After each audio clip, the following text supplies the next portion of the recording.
Masih dengan saya Mr. Wahid Nugroho dari Rumah Cerdas Bahasa Inggris.com, belajar bahasa Inggris dan TOEFL dari nol.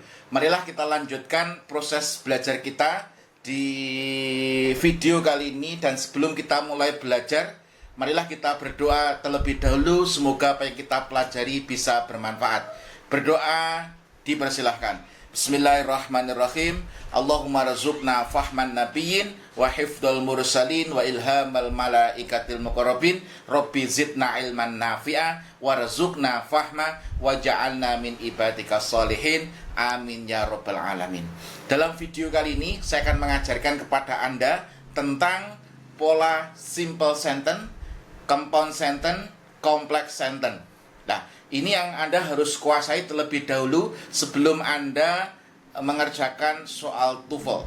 Anda harus tahu apa itu simple sentence, apa itu compound sentence, apa itu complex sentence.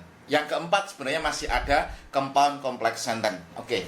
Ketika Anda sudah belajar ini, insya Allah nanti akan lebih mudah ketika Anda belajar atau mengerjakan soal TOEFL. Oke, yang pertama Anda harus tahu ini adalah simple sentence. Ini adalah apa? Simple sentence. Apa itu simple sentence? Jadi sesuatu itu dikatakan sebagai sebuah kalimat, ya toh? Sesuatu itu dikatakan sebagai sebuah kalimat jika sesuatu itu terdiri dari subjek dan verb. Minimal terdiri dari subjek dan verb. Nah, ini minimal terdiri dari subjek dan verb. Nah, ketika verbnya ini adalah berupa transitif, maka di situ butuh objek.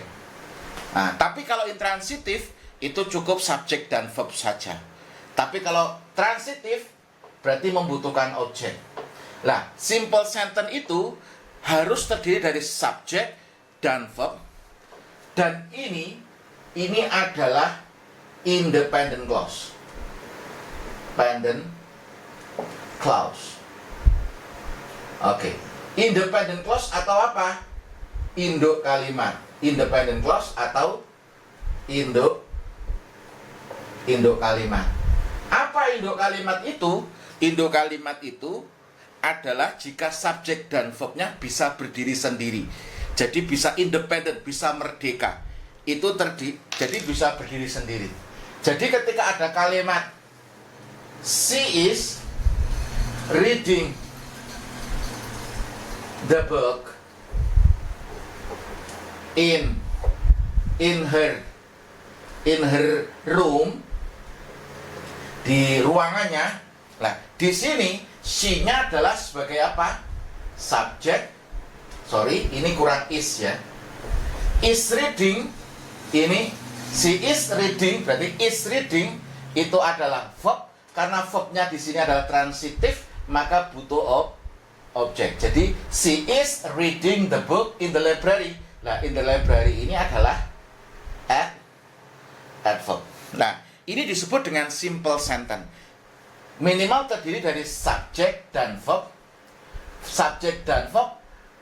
Kalau ini adalah transitif berarti ini membutuhkan objek. Dan Anda harus tahu bahwasanya ini harus berupa independent clause. Independent clause artinya terdiri dari subjek dan predikat, dan itu bisa berdiri sendiri. Itu disebut dengan simple sentence. She is reading the book. Contoh yang lain, ada the students have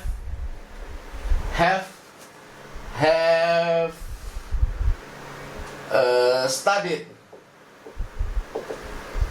English. Nah, the students have studied English. Ini present perfect.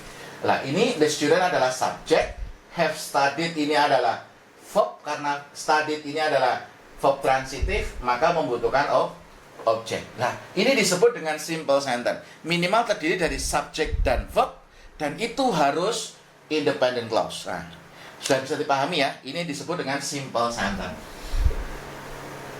Kemudian yang kedua adalah compound sentence. Yang kedua apa? Compound sentence. Oke. Yang kedua adalah di situ adalah compound sentence. Compound sentence itu apa, Sir? Compound sentence itu adalah dua independent clause yang dipisah dengan conjunction. Oke, dua independent clause yang dipisah dengan conjunction. Contohnya bagaimana? Contohnya gini. Ketika ada kalimat she is reading the book, koma, and her mother is watching TV. Watching TV. Nah, ketika ada kalimat she is reading the book and her mother is watching TV. Nah, ini disebut dengan compound sentence. Maksudnya bagaimana? She is reading book ini adalah independent clause karena bisa berdiri sendiri. Ingat, nanti ketika setelah koma kok di sini adalah conjunction. Setelah koma kok conjunction, berarti ini disebut dengan compound sentence. Jadi ketika menganalisis soal TOEFL, Anda harus tahu terlebih dahulu bahwasanya setelah koma itu apa. Setelah koma itu apabila itu adalah verb. Setelah koma nanti ada verb, berarti di situ A positif. Ketika setelah koma di situ adalah conjunction, berarti di situ adalah compound sentence. Kalau A positif berarti masuknya simple sentence. Ketika setelah koma kok subjek, berarti di situ nanti masuknya apa? Masuknya di situ adalah complex sentence. Nah, penjelasannya bagaimana nanti dijelaskan. Oke. Yang kemudian her mother is watching television. Television ini adalah independent clause. Nah, di sini berarti dua independent clause yang dipisah dengan conjunction, ini disebut dengan compound sentence. Oke. Ini disebut dengan apa? Compound sentence. Kemudian, jadi dua independent clause yang dipisah dengan apa? Conjunction. Conjunctionnya apa saja? Nah, di situ ada fun boys. Fun boys. Ada apa? For, and, nor, but, or, yet, so. Jadi ketika ada fun boys, maka di situ harus ada dua independent clause. Oke. Yang terakhir, yang ketiga, di situ disebut dengan complex sentence. Complex sentence. Nah, kalau tadi compound sentence dua independent clause yang dipisah conjunction, kalau complex sentence di sini apa? Complex sentence itu minimal dalam satu kalimat itu terdiri satu independent, dependent. Yang kedua ada satu dependent. Oke.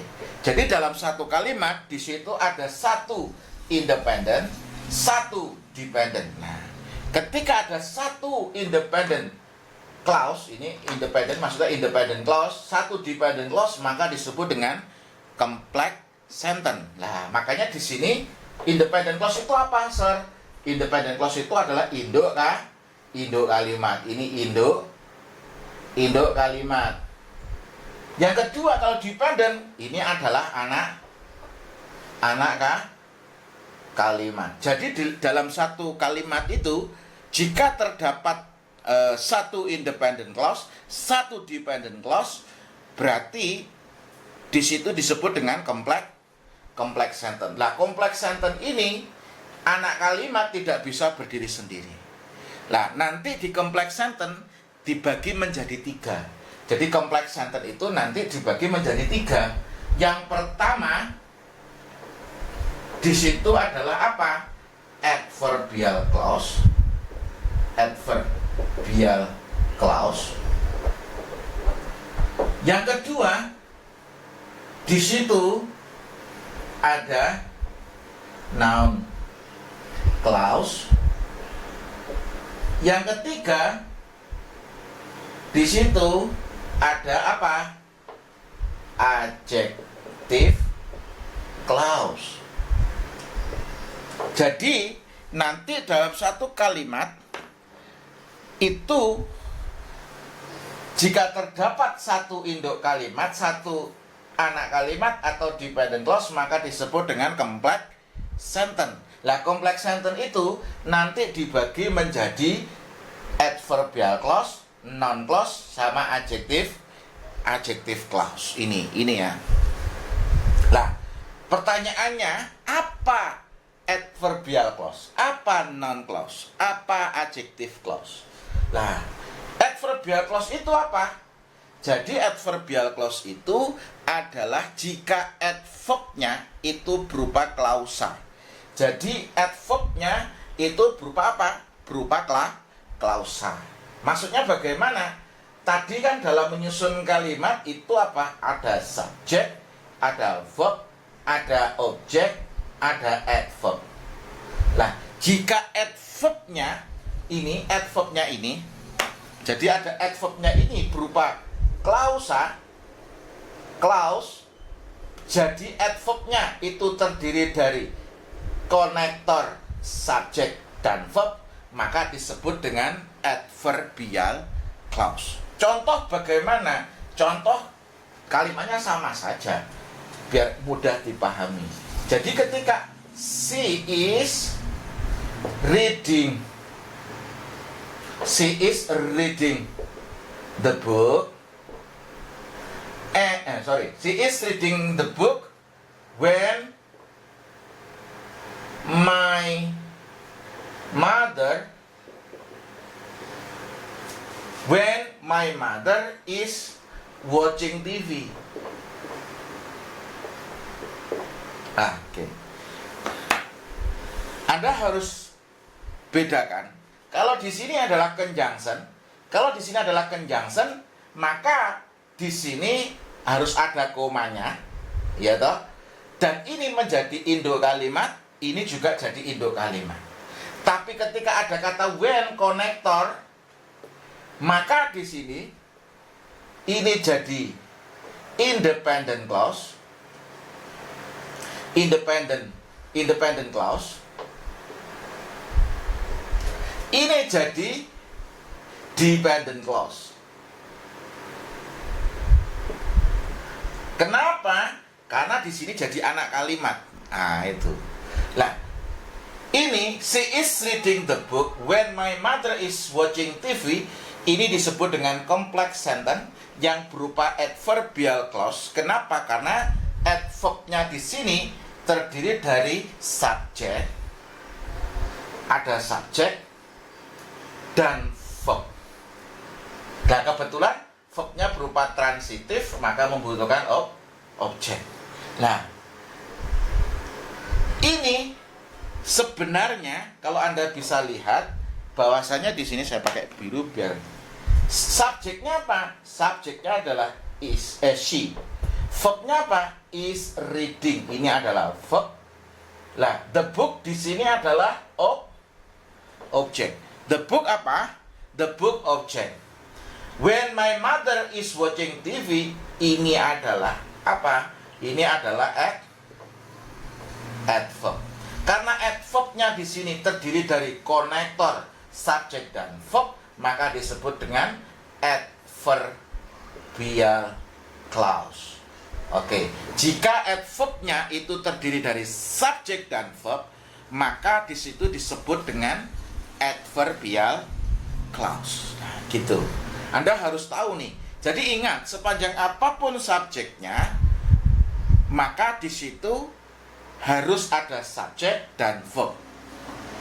Kalau verbnya transitif berarti membutuhkan objek. Kalau butuh keterangan berarti butuh adverb. Jika adverbnya berupa subjek dan verb, berarti di sini disebut dengan adverbial clause. Pertanyaannya, dibalik apa adverbial clause itu? Adverbial clause itu jika adverbnya itu berupa klausa. Jadi adverbnya berupa klausa, maksudnya bagaimana?